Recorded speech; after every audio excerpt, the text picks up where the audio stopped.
Assalamu alaikum jama'a masu sauraron wannan gidan talabijin namu mai albarka wato Zinariya TV Station, wanda muke kawo muku labari da dumudumin su a cikin wannan ƙasa tamu Najeriya da kuma ƙasashenmu na makwabta, da har wani lokaci mukan zagaya ƙasashen turai domin mu kawo muku labaran abubuwan da suke wakana da dumudumin su.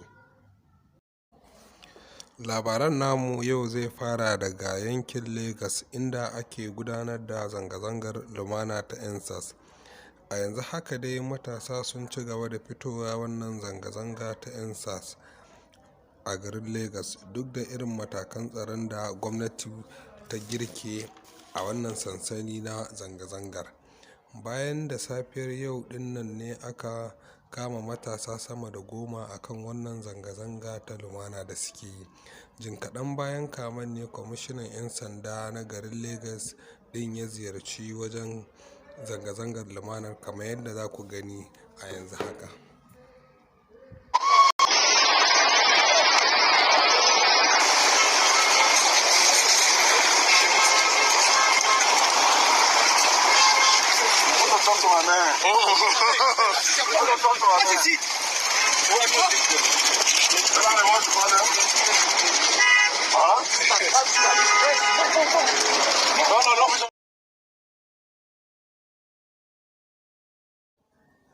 Bayan ziyarar kuma matasa sun ci gaba da fitowa wannan zanga-zangar tasu, kamar yadda za ku gani shi ma a wannan bidiyo.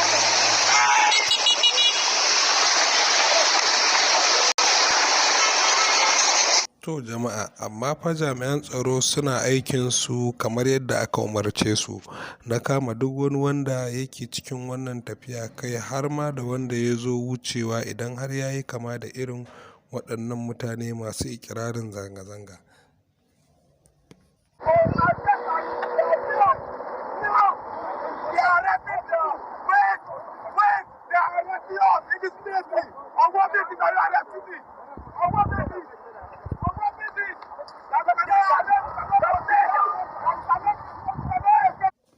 To jama'a, yanzu kuma za mu leƙa jihar Bauchi, inda za mu leƙa jihar Bauchi domin kawo muku abubuwan da suke faruwa a can jihar.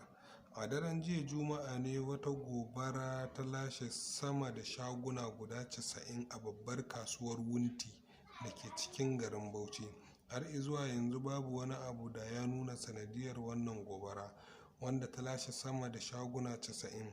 Amma Zinariya TV ta gano cewa wutar ta faro ne daga wani bangare na kasuwar, inda akwai masu sana'ar wanke gashin mata wato salon da kuma kwamfuta da shagunan teloli.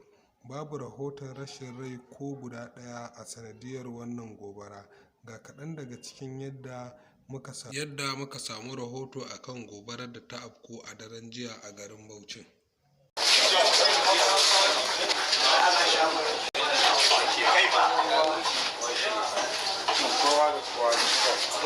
Mujenku kasa da Allah.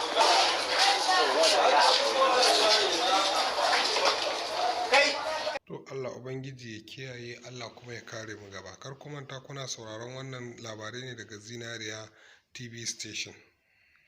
Domin samun labaranmu da dumi su, sai ka manta ka danna subscribe button, sannan kuma ka danna ƙararrawa. Za ka ringa samun labaranmu daga zarar mun ɗaura shi ta hanyar YouTube. Mun gode, sai kuma lokaci na gaba domin kawo muku wasu labaran. Bisalam.